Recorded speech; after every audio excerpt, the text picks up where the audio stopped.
little bit before she met Harry, and then she obviously ghosted everybody. She rejected you, right? Well, of course she rejected me, yeah. Whatever. It doesn't matter what what did she reject? It kind of does matter, doesn't it? Well, not really. What do you think I actually tried to, do what with her? I have no idea, I wasn't there. So why would you say I was rejected? Well, what happened then? She asked to have a drink in my local pub. I met her for an hour and a half. Right. And then went back to my immeasurably better looking wife. Well, so the idea that somehow I was rejected by Meghan Markle is so utterly ridiculous. And yet people like you promote these scurrilous rumours. But there's got to be a reason that you're so angry about. No, I'm not angry. They wanted their privacy. They wanted to be left alone. All of these things. Since then, he's carried on, suing everyone that moves, suing particularly over his personal security in the UK when he's hardly here, but to protect his family. And yet at the same time, here they are at Disneyland, putting pictures up of their kids all over social media for millions of people to look at.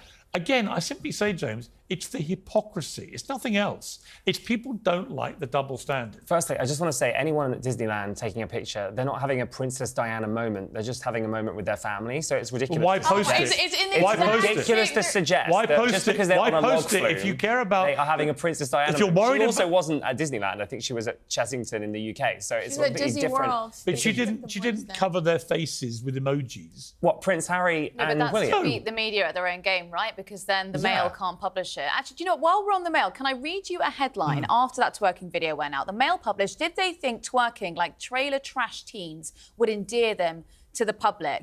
All of that conversation we had, I've had them with you many times, about there being no racism around Meghan Markle. To me, that is a racism. Oh, do me a favour. It is. Trailer trash is. How can there be Watching Piers Morgan try to defend himself live on his own show turned into one of the most unintentionally revealing things I've seen in a while. He thought he was setting the record straight, but all he really did was confirm what most of us already suspected. His ongoing attacks on Meghan Markle are deeply personal. So imagine this. A man gets ghosted. Not the end of the world, right? Happens every day. People meet, people chat, one person stops responding, and that's it. You move on, maybe laugh about it, maybe shrug. Or if you're Piers Morgan, you hold a grudge that lasts years, build your entire public persona around it, and go on a relentless media rampage targeting the person who dared not text you back. Yeah, that's what this has turned into.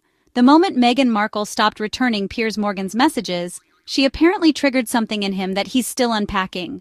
On live television, on Twitter, in interviews, in newspaper columns, and most recently on his own show, where he ended up accidentally revealing the exact reason behind his obsession. It all started with something ridiculously mundane, a video clip of Meghan and Harry dancing. Literally just two people dancing at an event, something most of us wouldn't give a second thought. But for Piers, that clip was apparently too much. He was fuming, not just once, not a quick eye roll and move on. Oh no. He was so upset, he tweeted about it multiple times, wrote about it, and discussed it on air like it was some sort of national scandal. Why? Because it wasn't really about dancing, it was about her, and honestly, it always is. Now, during a segment on his own show, he starts talking, again, about how he knew Meghan before Harry. He repeats this anecdote he's been clinging to for years. They met up for a drink, talked, had a nice time, and then, radio silence. Meghan went off and shortly after was dating a prince. She never messaged him again. And for Piers, that wasn't just rejection. That was personal betrayal. Now here's where it gets extra messy.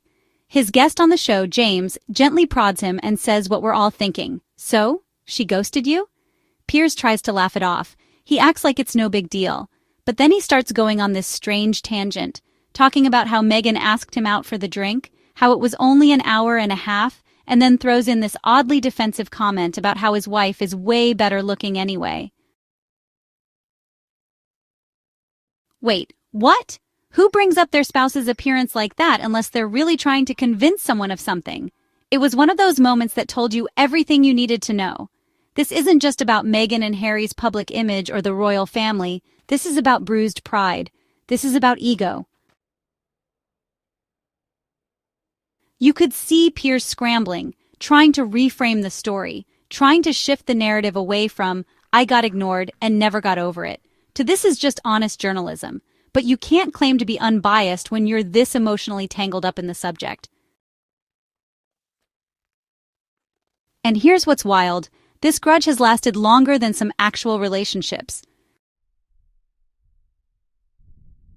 We're not just talking about commentary here. This is an obsession that's evolved. It's gone from passive-aggressive tweets to full-blown character assassination attempts. And what's even more bizarre is how it's now expanded beyond Meghan to include her husband and, disturbingly, her children. Yes, children. Piers has been complaining that Harry and Meghan aren't showing their kids' faces in public. He's been genuinely upset that the couple chooses to post photos where Archie and Lilibet's faces are partially turned or blurred. He says they're teasing the public, as if those children owe us something, as if we're entitled to see them. That's not normal behavior, that's weird, and it's crossing a line. And you know what really sealed it? Kinsey Schofield, someone who spent years dragging Meghan and Harry in the media, was the one to say, "Okay, Piers, this is getting creepy. When people from your own side start calling you out, maybe it's time to pause and reflect." She told him flat out, "You're starting to come off as obsessive." And she's absolutely right, because what is the end goal here? What does Piers Morgan want? For Meghan to apologize? To acknowledge him? To invite him over for tea with Harry and the kids? It's not going to happen. And the longer he keeps this up, the more ridiculous it becomes. But instead of recognizing that, Piers just doubles down. Every chance he gets, he brings up Meghan. If she appears at an event, he's writing an article. If she wears a new outfit, he's tweeting shade. If she breathes, he's got a panel of 5 people ready to analyze how dare she inhale oxygen like that. It's exhausting. And the saddest part, this didn't have to happen. He could have just moved on. He could have said, well, that didn't go anywhere, and kept it pushing. But instead, he turned what should have been a forgettable drink at a bar into a personal vendetta that has now spanned continents, platforms, and years. It's giving bitter. It's giving main character in his own delusion. Now, don't get me wrong. Criticism is fair game. Public figures, especially those in the royal spotlight, are going to be analyzed and discussed. But when that analysis turns into a long-term obsession rooted in personal history, it stops being journalism. It becomes a grudge. And this grudge has warped. Now it's being dressed up in excuses like defending the monarchy or protecting British values. But let's be real. How does wanting to see photos of private children fit into that? How does throwing tantrums over someone dancing align with serious public discourse? It doesn't. What we're really seeing is one man's ego bleeding all over his job, the inability to separate personal disappointment from public commentary. And it's not just embarrassing for him, it's exhausting for everyone watching. And while Meghan and Harry continue to live their lives, raising kids, working on projects, supporting charities, Piers is still there, stuck, circling the same story, repeating the same talking points, convincing himself and trying to convince the world that he's just doing his job. But, most of us see it for what it really is. A long, drawn-out response to a drink that didn't turn into a friendship. Or, well, maybe more. We'll never really know. But honestly, it doesn't matter. Because either way, the outcome's the same. Meghan moved on. Piers didn't.